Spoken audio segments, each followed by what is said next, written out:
I recently saw this video from I'm probably going to butcher his YouTube channel name, the genetically modified skeptic, about Yes. the tribes of atheism in America.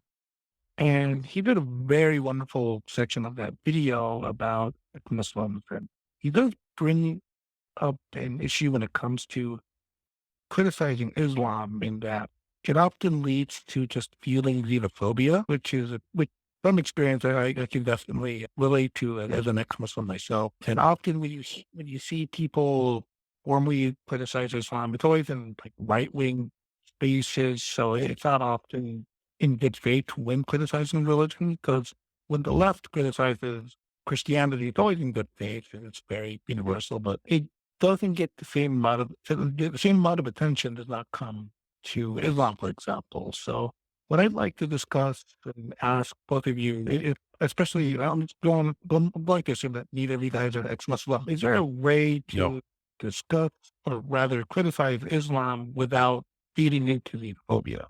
I love this question. I love this question for multiple reasons because this is something that I've struggled with in the past. And I'm going to be super honest, open, and transparent. One of the fears I've had when criticizing Islam as a religion is that any criticism that I have publicly could be appropriated for the reason that you're saying, could be misconstrued or utilized to propagate bigotry against a specific people group, as opposed to being taken at face value as criticism of an idea. So, what I did in order to make sure that I was on, I guess, the right page about this was I went and spoke to ex Muslims directly. I had them on my channel, or I spoke to them about the best approach to take in order to criticize the ideology and not the people, because I think that A, their stories are valuable and worth hearing, and B, their stories are exceptionally rare to hear in the public forum, and that is a travesty because they're entirely disenfranchised because people are so afraid that any criticism of their former religion will be conflated with criticism of a people group.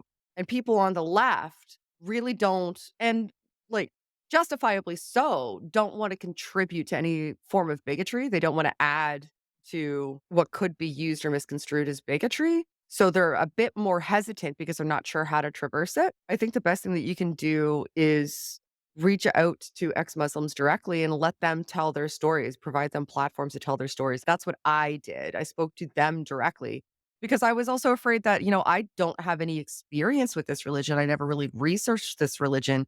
Am I in a place where I can do this critique effectively?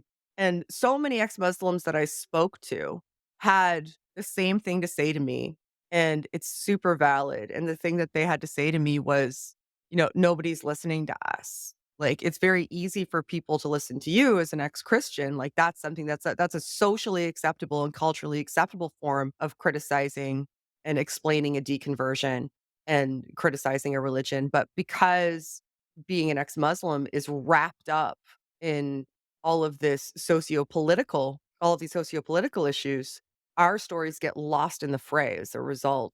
And so I'm not sure if that's really an answer for you. It's something that I struggle with, and I think it's a I valid mean, struggle because I don't know yeah, I how mean, to I do it think best aside from letting people have a platform to tell their individual stories. right. I mean, it's nice to hear at least that there's some sort of at least rationale behind secular speakers. Yeah, just yeah, very glad to hear your answer. I wasn't sure if there was any other contributions. If Sh I may, I'll let Paul talk. You may speak. By the way, I just want to say off the bat, I'm so not familiar with either of you, so sorry if I don't know your name. no, that's fine. That's okay. All right. I'm So Shannon, and that's Paul. if you were familiar with me, I said my channel's tagline, which was a former Christian takes a good claims of Christians, and my videos that I make are 90% geared at Christians, not at non-believers. And I have Christians write to me in the comments, and I have Christians come on as guests because people like the approach I take.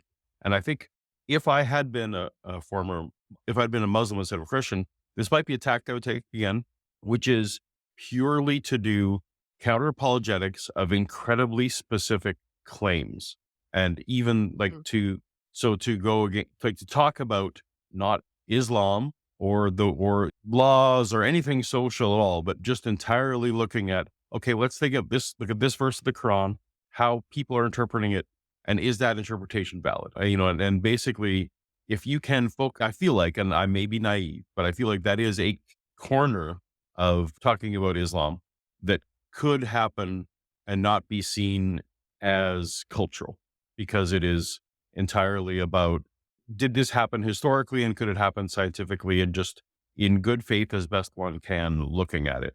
Just as one idea, because of course that is my particular hammer. And when you have a hammer, everything looks like a nail. So anyway, that is one possible way to go about it. If that makes sense. I don't know if I explained that well. It does make sense. Yeah, I I think mean, it depends on the tack. Go ahead, sorry. I was gonna say, yeah, I should definitely agree with your point. I'm sorry, what were you gonna say, Shannon? I was just gonna say, I enjoy Paul's content for that reason because it's palatable to an audience outside of atheists. Paul and I do very, very different things with our platforms. One of the reasons I have a platform is because I really feel as though there's a need to speak up against ideologies that propagate any form of discrimination or bigotry.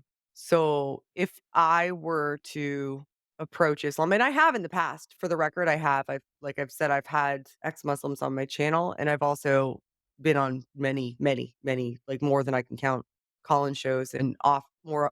It's more than a couple of times I've spoken to current Muslims directly, and I can see how the belief system can cause people to instantiate bigoted or discriminatory behaviors. So that would more so be my focus, simply because my goal is to point to those inclinations and call them out. So I guess it depends on what your goal is. And it takes all kinds too, right? Like what Paul does is exceptionally effective because it's reaching current believers. What and where they're at. And what I do can be exceptionally effective because it's reaching people that are current believers, but have a sort of moral imperative within them that they maybe didn't realize was at odds with the belief system that they're subscribing to, and allowing them to recognize the dissonance in that has value as well, so that they can realize that the call is coming from inside the house. So I think it takes all kinds. I don't think that we're either one of us are going to be able to give you that one definitive answer, but I think it's a valuable call, and this is a valuable conversation because you are right. I know so many ex-Muslims that are creators that are saying, "Hey, we need platforms too. People need to listen to us the same way that they're listening to you guys, and we're just not availing of them because people aren't providing them to us because they're afraid that if we criticize Islam, that there's going to be backlash, where just mere criticism of Islam is going to be considered bigotry by proxy. And that's really not fair. Like, we've suffered and we want to talk about it. We deserve to be heard too. So I'm glad that you did call so that you could bring that to light on another platform. Well, I guess now that I think about it, there is also a fear of just violence. I mean, just doing something as innocent as throwing a cartoon will anger the wrong people. Mm. Correct. Yeah. Yeah. I know so Um, Who would draw many a and cartoon on ex-hijabi YouTube? women. That's terrible. Right, and, like, there's so many ex-hijabi women that I know that what happens to them in the public forum is just reprehensible and unconscionable, and not a lot of people are willing to come to their defense as readily as if the same sort of thing were happening to somebody like me, and some of that is latent racism as well, right? Like, that's a person sometimes who is a person that isn't a white person, more often than not, that isn't a white person, that is relegated to the sidelines when they're saying, "Hey, look at this. This is misogyny." They're not listened to the same way, or like, "This is threatening. This is, sexually explicit content that's being sent to me, which constitutes sexual assault." They're not listened to in the same way that somebody like me would be listened to. So there's an intersection there that's valuable to point out as well. Because the same people that are saying, "Well, you can't criticize this because that's tantamount to some form of racism," are engaging in a form of latent racism by not listening to these women and these men and whomever that are making these criticisms and pointing to these things that are happening to them as a result of them criticizing this religion.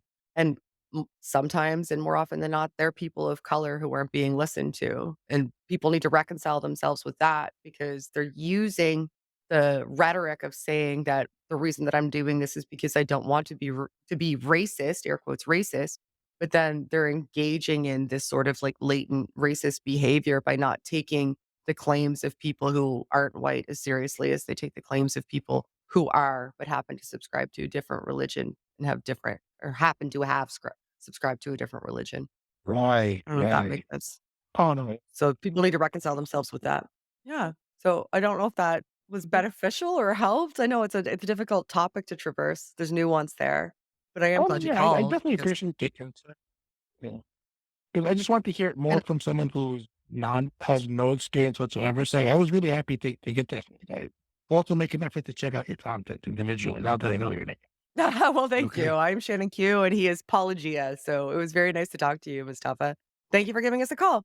We have now Thank you. a laundry list of people waiting to talk to us. So thank you very much for calling, and I hope you have the best rest of your day. See you You later. betcha. Bye. Bye. Night. Oh, that sounded almost Midwestern. You betcha it was Minnesota. You betcha. That was great. All right. I like that call because that's something that a lot of people don't grapple with as much as I think that they should. Because so many Right. ex-Muslims need their voice heard and get relegated to the sidelines, and that's just not the way that it should be. Their stories are just as valid as ours. So, yeah, Of thank you for course. calling.